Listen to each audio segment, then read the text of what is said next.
In the summer of 1942, the Eastern Front stretched across thousands of kilometers of devastated Soviet territory, a landscape of scorched earth and shattered communities where the machinery of total war ground forward with relentless brutality. Among the countless villages caught in this inferno was Trebukhiv, a small settlement in the Chernihiv region of Ukraine, approximately 100 kilometers northeast of Kyiv. This unremarkable agricultural community, home to perhaps a few hundred souls, would become the site of an extraordinary act of resistance that defied every expectation of what teenagers could accomplish in the face of overwhelming military force. What happened there in the late summer and early autumn of 1942 represents not merely a footnote in the vast chronicle of the Great Patriotic War, but a testament to how desperation, ideology, and youth converged in one of history's most brutal conflicts.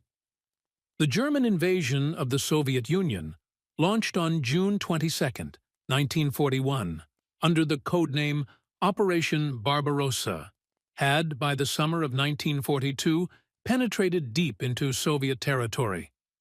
The Wehrmacht had already captured vast swaths of Ukraine, Belarus, and Western Russia, implementing an occupation regime characterized by systematic exploitation, mass murder, and the deliberate destruction of Soviet social structures. The Nazi racial ideology that underpinned this invasion viewed Slavic peoples as subhuman, destined for enslavement or extermination to make way for German colonization. This was not merely military conquest, but a war of annihilation. And the civilian population understood with increasing clarity that survival meant resistance. By 1942, the Soviet partisan movement had begun to coalesce into a significant force behind German lines. What started as scattered groups of Red Army stragglers, Communist Party officials, and local volunteers had evolved into organized units capable of disrupting German supply lines, gathering intelligence, and providing a rallying point for Soviet patriotism in occupied territories. The central staff of the partisan movement, established in May 1942 under Panteleimon Ponomarenko, coordinated these efforts, though communication remained difficult and many partisan units operated with considerable autonomy. The movement drew heavily on young people, including teenagers, for several practical reasons that transcended romantic notions of youthful heroism. Adolescents could move through occupied territory with less suspicion than adults of military age. They possessed the physical stamina for guerrilla warfare, and crucially, they had been educated in Soviet schools where communist ideology and military preparation formed core elements of the curriculum. The Komsomol, the all-Union Leninist Young Communist League, had since its founding in 1918 served as both an ideological training ground and a reservoir of dedicated youth willing to sacrifice for the Soviet state. By 1941, the Komsomol had approximately 10 million members, and its organizational structures proved invaluable when war came. The League's emphasis on collective action, physical fitness, and unwavering loyalty to the Communist Party created a generation of young Soviets who viewed participation in the war effort not as an option, but as a fundamental duty. When partisan commanders needed recruits, the Komsomol provided them, and many of these recruits were barely old enough to shave. Trebukhiv's strategic significance lay not in any particular industrial or military asset, but in its location along supply routes used by German forces moving toward the ongoing battles further east. The village itself had been occupied in the autumn of 1941, and like countless other communities, it endured the harsh reality of Nazi occupation.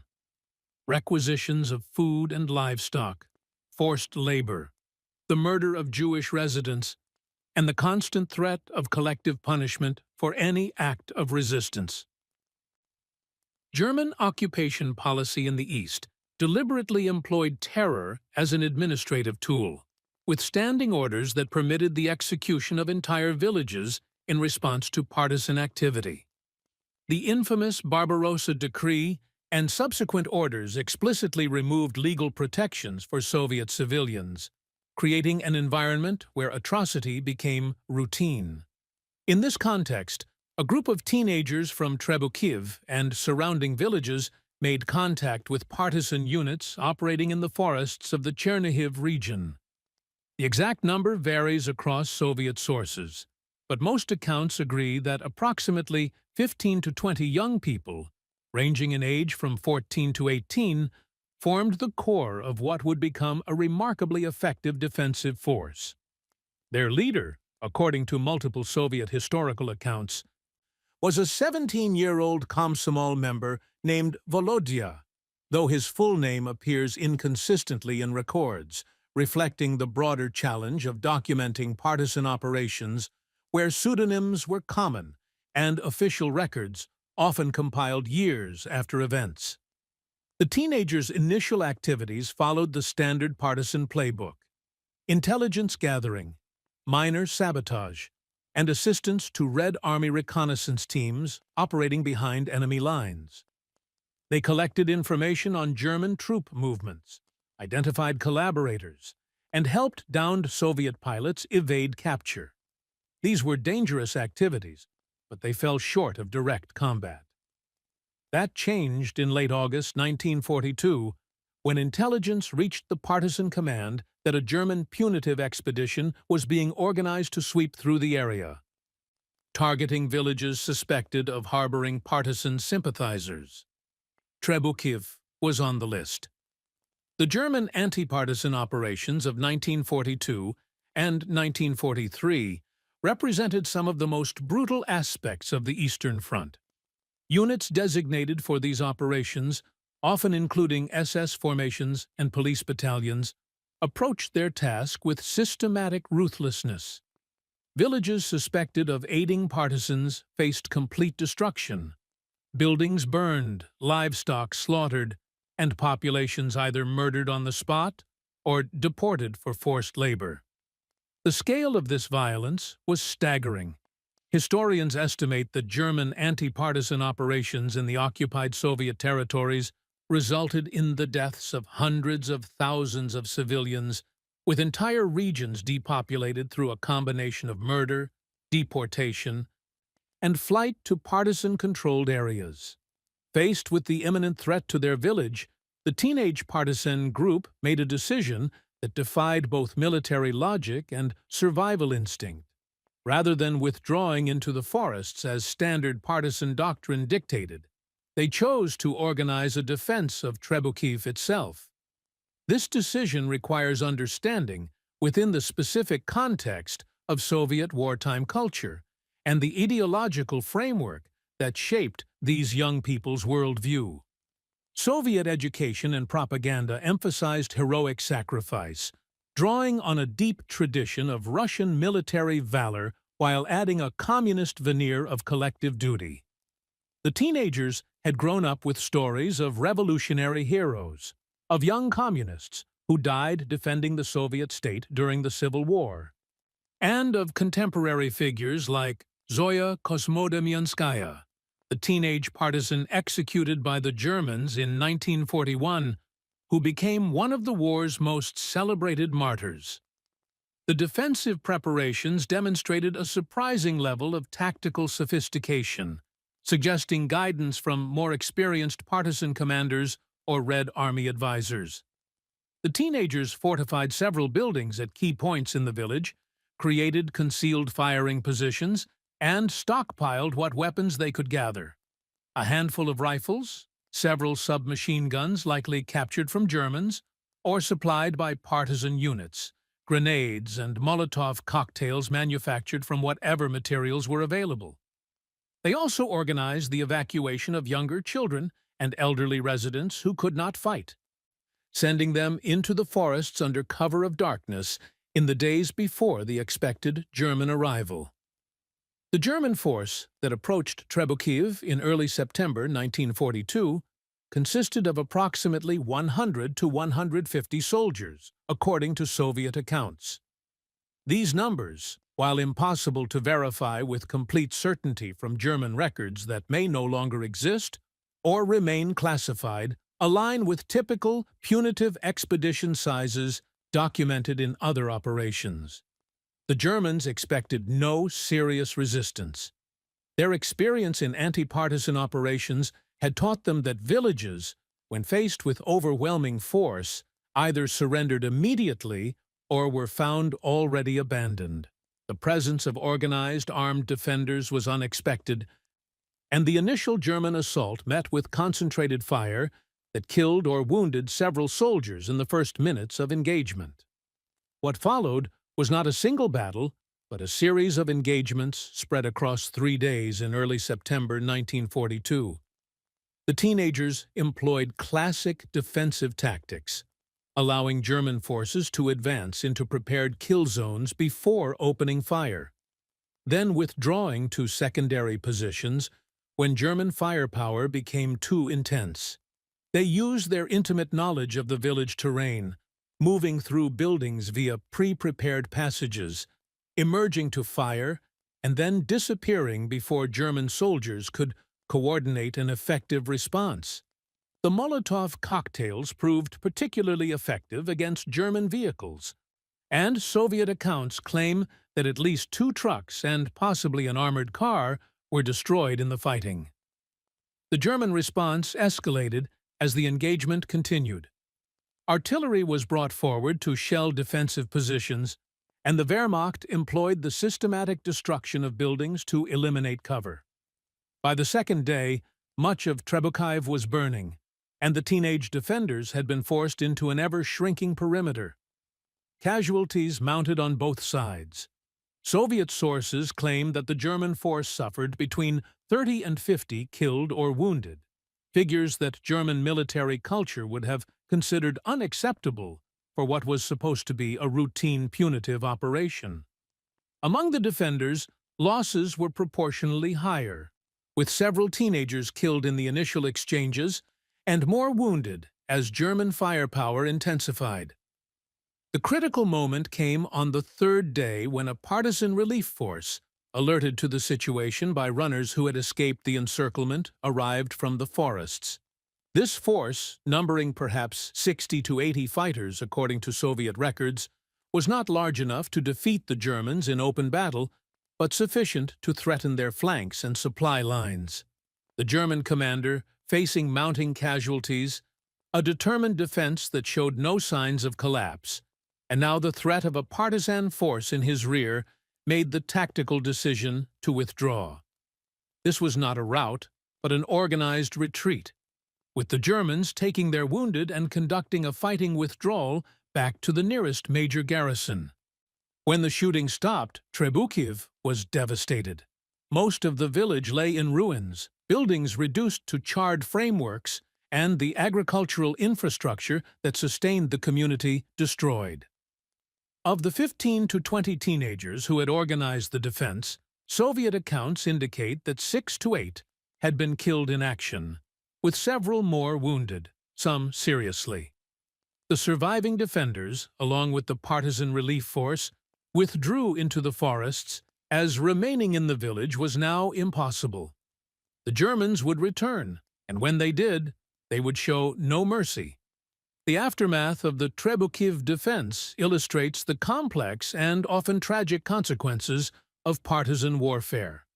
Within weeks, German forces did return, and finding the village largely abandoned, they completed its destruction, burning what remained and executing several elderly residents who had been unable or unwilling to flee. The village effectively ceased to exist as a functioning community until after the war, when survivors returned to rebuild. Yet the military and propaganda value of what had occurred transcended the immediate tactical situation. News of the defense spread through partisan networks and eventually reached Soviet authorities in unoccupied territory. For a propaganda apparatus desperate for positive stories, during the desperate summer and autumn of 1942, When German forces were driving towards Stalingrad and the Caucasus, the account of teenagers holding off a German punitive force provided exactly the narrative Soviet citizens needed to hear. The story was broadcast on Soviet radio, published in military newspapers, and incorporated into the broader mythology of partisan resistance. Several of the surviving defenders received military decorations, including the Order of the Red Star and the Medal for Courage, and at least one was posthumously named a hero of the Soviet Union, though the exact identities and fates of individual participants remain frustratingly unclear in the historical record. The Trebukhiv defense must be understood within the broader context of youth participation in the Great Patriotic War, which was far more extensive than is often recognized in Western historiography. Thousands of teenagers served in partisan units throughout the occupied territories, and many more participated in the regular Red Army, often lying about their age to enlist. The Soviet state actively mobilized youth through the Komsomol and other organizations, viewing young people as both militarily useful and ideologically reliable. This mobilization had profound consequences, creating a generation scarred by violence and loss, but also deeply committed to the Soviet project that had demanded such sacrifice. The historical documentation of events like the Trebukhiv defense presents significant challenges for researchers. Soviet wartime and post-war accounts often emphasized heroism while downplaying complexity, losses, or moral ambiguity. Partisan warfare by its nature left incomplete records, with many operations documented only through oral histories collected years or decades later, when memory had been shaped by subsequent propaganda and political considerations. German records, where they exist, provide an alternative perspective but are equally problematic, often minimizing partisan effectiveness or inflating enemy numbers to justify their own difficulties.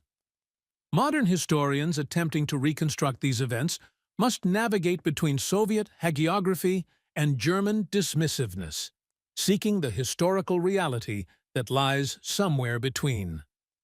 What can be stated with confidence is that the defense of Trebukhiv was not unique, but representative of a broader pattern of youth resistance in occupied Soviet territory. Similar stories emerged from across Ukraine, Belarus, and Western Russia, of young people organizing defenses, conducting sabotage, and fighting pitched battles against German forces. The village of Krasnaya Gorka in the Pskov region saw a similar defense organized by local teenagers in 1943. In Belarus, the Vitebsk region documented multiple instances of teenage partisan groups conducting operations that resulted in significant German casualties. These were not isolated incidents, but reflected a systematic pattern of youth mobilization that the Soviet state encouraged and celebrated. The long-term consequences of this youth mobilization extended far beyond the war itself. The generation that came of age during the Great Patriotic War carried their experiences into the post-war Soviet Union, shaping the country's political culture, military doctrine, and social values. Veterans, including those who had fought as teenagers, occupied positions of authority throughout Soviet institutions, and their wartime experiences informed Cold War policies and attitudes. The emphasis on military preparedness, the willingness to accept enormous casualties in pursuit of strategic objectives, and the deep suspicion of the West that characterized Soviet policy during the Cold War all reflected lessons learned during the desperate years of 1941 to 1945. For the specific individuals who defended Trebukhiv, their post-war lives, where documented, followed various trajectories. Some remained in military service, joining the regular Soviet army and pursuing careers as professional soldiers. Others returned to civilian life, working in factories, collective farms, or educational institutions, their wartime service recognized through medals and veterans' benefits, but otherwise unremarkable, in a society where millions could claim similar experiences. Several, according to fragmentary Soviet records, did not survive the war, dying in subsequent partisan operations or during the final campaigns of 1943 and 1944 as the Red Army pushed westward. The Trebukhiv defense also raises uncomfortable questions about the ethics of youth mobilization in warfare, questions that Soviet propaganda never addressed and that remain relevant today. Were these teenagers heroes who voluntarily chose to defend their community, or were they children manipulated by an ideological system that valued sacrifice above survival? The answer likely contains elements of both. Soviet ideology certainly shaped their decision-making, providing the framework through which they understood their duty and their willingness to die. Yet the immediate threat was real, the German occupation brutal beyond question, and the choice to fight, while influenced by ideology, also reflected a rational assessment that survival under Nazi rule was at best uncertain and at worst impossible. The broader pattern of teenage resistance during the Great Patriotic War challenges simplistic narratives about World War II. The conflict on the Eastern Front was not merely a clash of armies, but a total war that erased distinctions between combatant and civilian, adult and child. The Nazi invasion's explicitly genocidal objectives meant that resistance was not about abstract political principles, but about survival itself. In this context, the participation of teenagers in combat, while troubling from a modern perspective that emphasizes the protection of children from warfare, represented a logical response to an existential threat.